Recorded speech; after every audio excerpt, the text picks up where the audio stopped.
నమస్తే. ఇన్నాళ్ళు నన్ను సపోర్ట్ చేస్తూ, ఎంకరేజ్ చేస్తూ మీ ప్రేమని నాకు అందిస్తున్న ప్రతి ఒక్కరికి కృతజ్ఞతలు. అలాగే ఈ వీడియో కూడా ఖచ్చితంగా మీకు ఉపయోగపడుతుంది. లైక్, షేర్ అండ్ సబ్స్క్రైబ్ చేసి మీ సపోర్ట్‌ని నాకు అందించండి. అలాగే ఈ వీడియో పట్ల మీకున్న అభిప్రాయాన్ని కామెంట్ సెక్షన్‌లో కామెంట్ చేసి తెలియజేయండి. ఇప్పుడు వీడియోని చూద్దాం. సూర్యోస్మి, నేను మీ విక్రమాదిత్య. ఆరోగ్యమే మహాభాగ్యం, ఆరోగ్యం భాస్కరాధీనం. ఆదివారం మద్యం, మాంసం, మైదనం వద్దు, ఆరోగ్యం, ఐశ్వర్యం వద్దు. మీరు ఆచరించండి, 10 మందిని ఆచరింపచేయండి. ఆచరించండి, ఆరోగ్యవంతులుగా ఉండండి. ఆచరించండి, ఐశ్వర్యవంతులు కండి. ఆచరించండి, ఆనందంగా జీవించండి. సూర్యోస్మి.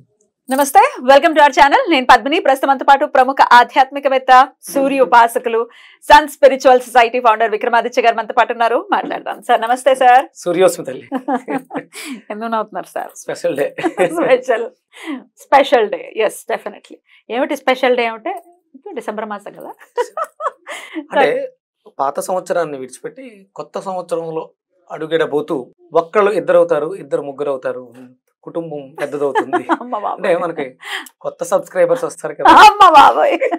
టాలెంట్ అంటే టాలెంట్.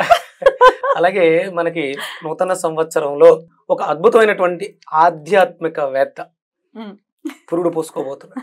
ప్రకృతి పరవశించి ఒక శ్రీరామచంద్రమూర్తిని, రామచంద్రుడు మనకి ఇవ్వబోతుంది. అంటే ఇలాంటి హెల్దీ వాతావరణం అందరి ఇళ్లలోనూ కలగాలి. నిజంగా నాకు చాలా ఆనందంగా ఉంది.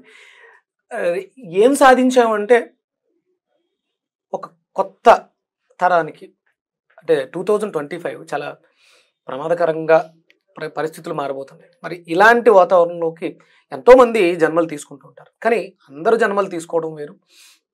తన కళ్ళెదురుగా ఒక అద్భుతమైనటువంటి ప్రపంచాన్ని ఒక బిడ్డ రాబోతుంది. అంటే నేను కొన్ని గర్వంగా ఫీల్ అయ్యాను.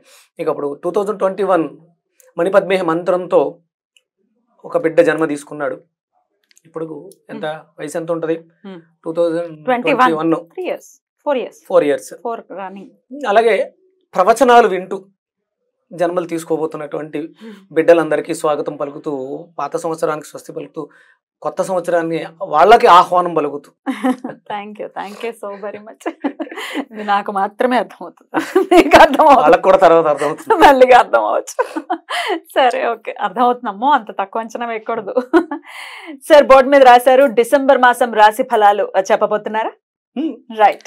డిసెంబర్ రాశి ఫలాలు అని కాదు, కానీ అంటే నేను జ్యోతిష్యం మీద నా రీసెర్చ్ లో నేను ప్రధానంగా దృష్టి పెట్టేది అంటే రవి. అంటే మనం అందరం కూడా చాంద్రమానాన్ని, చంద్రుడిని అనుసరిస్తూ రాశి ఫలాలు చెప్తూ ఉంటారు.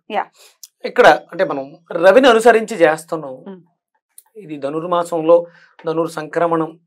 అలాగే రవిని మనం ఆత్మకారకుడు అంటున్నాం కాబట్టి, అంటే ఇప్పుడు చేసేది మేజర్ ప్రాబ్లం ఏంటంటే చంద్రుడిని అనుసంధానంగా చేసుకుని మనసుని మనం పరిపరి విధాల పరిగెట్టించేస్తూ ఉంటాం. ఆయన ఎప్పటికప్పుడు ఏ రోజుకు ఆ రోజు మారిపోతూ ఉంటాం, కానీ ఈయన నెలకొకసారి మారుతూ ఉంటాం. కాన్సన్ట్రేటెడ్ గా రవినే బేస్ చేసుకోవాలి. అసలు రవి అంటే ఎవరు? అదే కదా మీరు అడగబోయేది. అంతే, రవి తండ్రి కారకుడు, అంతే, ఆత్మకారకుడు. ఇంకా ఫేమ్ ఏమిటి, తర్వాత ఆరోగ్యం ఏమిటి, అన్ని రకాల ఇంకా A to Z. ఇప్పుడు చంద్రుడినే మనం ప్రమాణంగా తీసుకుంటే ఇక్కడ చంద్రుడు మిస్ అయ్యాడు. చంద్రుడు అంటే తిరుగుతూనే ఉంటాడు కదా అని రాయలేదు. అంటే సహజంగా ఈయన నుంచి తీసుకున్నటువంటి కాంతితో ఆయన పరిభ్రమిస్తూ ఉంటాడు. ఎగ్జాక్ట్లీ. కానీ ప్రధానంగా మనం తీసుకోవాల్సింది రవిని. 16th కి ఆయన వచ్చేస్తారు, ధనుసు రాశిలోకి వస్తారు. అప్పటి నుంచి ధనుర్మాసం కూడా ప్రారంభం కాబోతుంది. సో రవిని బేస్ చేసుకుని చెప్తారు. ఒక వెజిటబుల్ థెరపిస్ట్ గా 12 రాశుల వాళ్ళు ఇండికేషన్స్ ఏమిటి, ఏమేమి జరగబోయే పరిస్థితులు ఉంటాయి, అలాగే ఖచ్చితంగా ఆరోగ్యం మస్ట్ అండ్ షుడ్ గా ప్రతి ఒక్కరు కాపాడుకోవాలి. అందులో ఎటువంటి సందేహం లేదు, ప్రయత్నపూర్వకంగా కదా. రాశి ఫలాల ప్రకారం, గోచారం గ్రహచారం ప్రకారం 2025 చాలా ప్రమాదకరంగా, కరోనా కంటే పెద్ద ప్రమాదకరమైనటువంటి విపత్తు రావచ్చు అని అంచనాలు వేయటం జరిగింది. దానికి ముందే మనం సిద్ధపడి జాగ్రత్త పడితే, 10 మందిని జాగరూకతకి మేలుకొలిపితే, అందరూ నిద్రావస్థలోంచి బయటకు వచ్చి అసలు ఏం జరుగుతుందని చూడగలిగితే ఆ ప్రమాదం నుంచి తప్పించుకోవచ్చుగా. తప్పించలేకపోవచ్చు మనం, కానీ మనం ఎవరికి వాళ్ళు ఇండివిజువల్ గా తప్పించుకోవచ్చు. అందుకని ఇక్కడ ఆత్మకారకుడైనటువంటి రవి గురించి మాట్లాడడం జరిగింది. ప్రపంచాన్ని జాగృత పరచడంలో బ్రిటిషర్స్ విజయం సాధించి స్వాతంత్రాన్ని ఇచ్చి వెళ్ళిపోయారు, కానీ వాళ్ళ అడుగుజాడల్లోనే మనం ఇంకా వెస్ట్రన్ పోకడలతో మన జీవితాన్ని నాశనం చేసుకుంటాం. సూర్యుడితో అనుసంధానం అయితే జీవితాలు ఎలా మారతాయి అనేది మనం చూస్తున్నాం, జనం చెప్పుకుంటూ ఉన్నారు. నాకు చాలామంది వాళ్ళ కాల్స్, వాళ్ళ జీవితాల్లో జరిగిన మార్పులు. బెంగళూరు నుంచి నిన్న ఒక మెసేజ్, ఒక అడ్వకేట్ ఆదిలక్ష్మి పూజని పరిచయం చేసి, మనం ఆదిలక్ష్మి పూజ గురించి మాట్లాడాం. మా జీవితాల్లో అద్భుతమైనటువంటి మార్పులు వచ్చినాయి, ఎంతో మందికి వాళ్ళలో వాళ్ళే చెప్పేసుకుని వాళ్ళ జీవితాల్లో చాలా మార్పులు వచ్చినాయి అని మెసేజ్ పెట్టడం సో బ్యూటిఫుల్, సంతోషం కదా. అది ఇంకొంచెం బాధ్యత నా మీద పెంచింది, ఇది ఇంకా బాగా తెలియాలి. ఇప్పుడు ఇది ధనుర్మాసం ఎలా అంటామమ్మా అంటే, ఇప్పుడు కృతికా నక్షత్రంతో పౌర్ణమి ఏర్పడితే కార్తీక మాసం. మరి ధనుర్మాసం అని ఎలా చెప్పాం? రవిని బేస్ చేసుకునే అంటే ఇది వృచ్చిక మాసం, ఇది తులా మాసం. అంటే రవి ఎక్కడుంటే అక్కడ మాసం, ఆయన 30 రోజులు ఉంటున్నాడు కాబట్టి ఆ పేరు వచ్చింది. మనం గంటలు లెక్కేస్తాం కదా, హవర్ ఎక్కడతో వచ్చింది? హోరతోటే వచ్చింది. అది కూడా ఇదంతా కూడా రవిని బేస్ చేసుకునేవే. ఇదంతా జ్యోతిష్ శాస్త్రం కావచ్చు, ప్లానెటరీ పొజిషన్ కావచ్చు, A to Z ఆయన అనుసంధానం చేసుకుంటాం. Beautiful sir.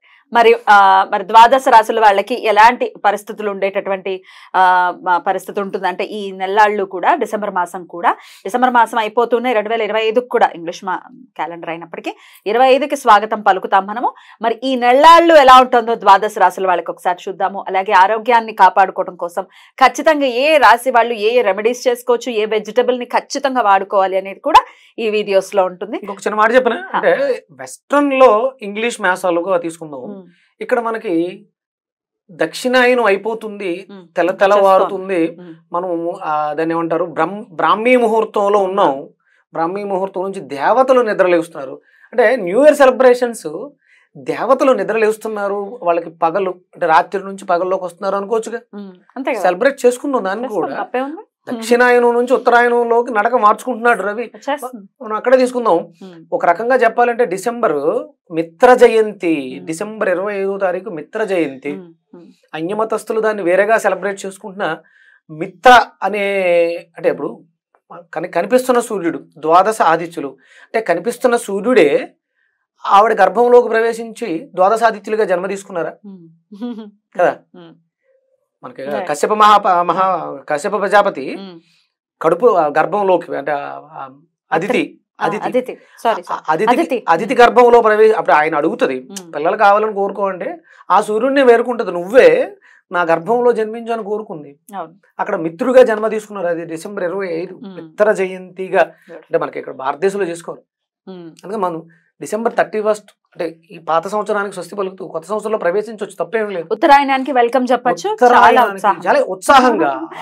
అది అంటే మందు మాంసాలతో భ్రష్టు పట్టిపోకుండా స్వాగతం పలకడానికి స్వచ్ఛంగా ఉందాం, దేవతలని ఆహ్వానిద్దాం. సార్ ముందుగా అయితే మనం మేషరాశి గురించి మాట్లాడుకోవాలి, కానీ మీరు రవిని బేస్ చేసుకొని మాట్లాడతారు కాబట్టి ధనుసు రాశి నుంచే మొదలు పెడదాం. ఏమంటారు? రాశి లగ్నం, రవి ఎక్కడ ఉన్నాడో అక్కడే స్థానంగా తీసుకుంటే వెళ్దాం. ఇప్పుడు నాది మేషరాశి అని చెప్పేసి అక్కడ మొదలెట్టాల్సిన అవసరం. అవును, నిజమే, అందుకని ఆపాం మేము. అయితే రవి ఇప్పుడు ప్రస్తుతానికైతే వృశ్చిక రాశిలో ఉన్నప్పటికీ 16వ తారీఖు నుంచి ధనుసు రాశిలోకి వచ్చేస్తారు కాబట్టి సో రెండింటిని బేస్ చేసుకుని చెప్తారా? రైట్. ధనుసు రాశి వారికి డిసెంబర్ మాసం ఎలా ఉండబోతోంది? ధనుసు రాశి ధనుర్ లగ్నం కూడా తీసుకోవచ్చు. ఇక్కడ అంటే సహజంగా ధనుసు రాశి యొక్క క్యారెక్టర్ ఏంటి? ధనుసు రాశి ఎక్కుపెట్టిన బాణం. వాళ్ళు చాలా నిజాయితీగా ఉంటారు, నిరాడంబరంగా ఉంటారు. అద్భుతమైనటువంటి చింతన, ఆధ్యాత్మిక చింతన కావచ్చు, అంటే సొసైటీని మార్చాలనే తపన కావచ్చు, విపరీతమైనటువంటి జ్ఞానం ఉంటుంది. అలాంటి ప్రాంతానికి, అదే ప్రదేశానికి ఆత్మకారకుడైనటువంటి వ్యవస్థ ఇది ఎలా ఉంటుంది అంటే, మంచి చేయాలని తపన ఉన్న వ్యక్తికి సపోర్ట్, తన అంటే మంచి చేయాలనే శరీరానికి ఆత్మ తోడైంది. రెండు ఒకే అనుసంధానంలో వెళ్తాం. ఒక అత్యద్భుతమైనటువంటి ఆధ్యాత్మిక గురువుగా అవతారం చెందొచ్చు. అలాగే అంటే ఇక్కడ మిగతా వాటికి ఆస్పెక్ట్స్కి అంటే ఇక్కడ ముక్కుసూటితనం అనేది ఒక్కొక్క సందర్భాల్లో ఇబ్బంది పెడుతుంది. అలాగే ఆయన వన్నెస్ కోసం పోటీ పెరుగుతూ ఉంటుంది. సహజంగానే వీళ్ళలో ఆ ఎక్కుపెట్టిన బాణం తత్వం ఉంటుంది. అందులోకి మళ్ళీ ఆ నెంబర్ 1 అనే పోటీ వస్తుంది కాబట్టి సొసైటీలో చిన్న ఇబ్బంది, అంటే కుటుంబంలో ఇబ్బంది.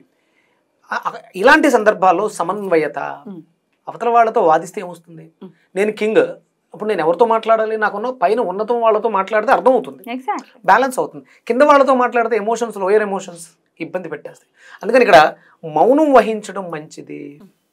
ఈ మాసం అంతా అంటే మిమ్మల్ని అర్థం చేసుకునే కెపాసిటీ లేని వాళ్ళతో ఆర్గ్యూ చేయడం కన్నా సైలెంట్గా ఉండడం మంచిది. దీన్ని ఎప్పటికప్పుడు అంటే ఇది కేవలం ఒక డిసెంబర్ నెలకే కాదు, మీలో అద్భుతమైనటువంటి డివైన్ ఎనర్జీస్ ఉంటాయి, గురుతత్వం ఉంటుంది. ఇక్కడ మీరు రవిని ఇప్పుడు డిసెంబర్లో ఇక్కడ ఉన్నాడు, జనవరిలో మకర రాశి మీకు లగ్నానికి వాక్కు స్థానంలోకి వెళ్ళిపోతాడు. అప్పుడు మీ వాక్కులో గాంభీర్యత. ఇంకొకటి ఏంటంటే స్థానం శనిదయ్యింది, ఇక్కడ మర్మగర్భంగా ఉండాల్సి ఇలా మారుతూ ఉంటుంది అనమాట. అంటే నెల నెల ఇప్పుడు ప్రస్తుతం ధనుసు రాశి ధనుర్ లగ్నం, కామ్గా ఉండాలి, చాలా జాగ్రత్తగా ఉండాలి. కానీ విజయం మీదే. అంటే సైలెంట్గా అయ్యాం, తల దించుకోవాల్సి వచ్చింది, ఏం తప్పలేదు. కానీ తల దించుకోవడం వల్ల కూడా విజయాలు చేకూర్చుకోవచ్చు. ఎక్కడ తగ్గాలో చెప్తుంటారు కదా, ఎక్కడ నెగ్గాలో తెలిసిన వాడు కదా, ఎక్కడ తగ్గాలో తెలిసిన వాడు విజయాన్ని సాధిస్తాడు.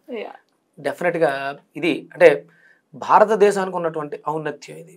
ఇక్కడ ధర్మం గెలుస్తుంది, ధర్మం నిలబడుతుంది, ధర్మం శాశ్వతంగా ఉంటుంది అని చెప్పడానికి మనం ఈ డిసెంబర్ మాసాన్ని తీసుకోవచ్చు. అయినప్పటికీ వీళ్ళు ఎటువంటి పరిహారాలు ఖచ్చితంగా చేసుకోవాల్సి ఉంటుంది ఆరాధన విషయము, అలాగే వెజిటబుల్ థెరపీ కూడా. ఏ వెజిటబుల్ ని మీరు 100% ఇక్కడ ధనుసు రాశి ధనుర్ లగ్నానికి సంబంధించిన వాళ్ళకి వచ్చే సమస్య మీ కాన్ఫిడెంట్ లెవెల్స్ తగ్గే ఛాన్సెస్ ఉంటాయి.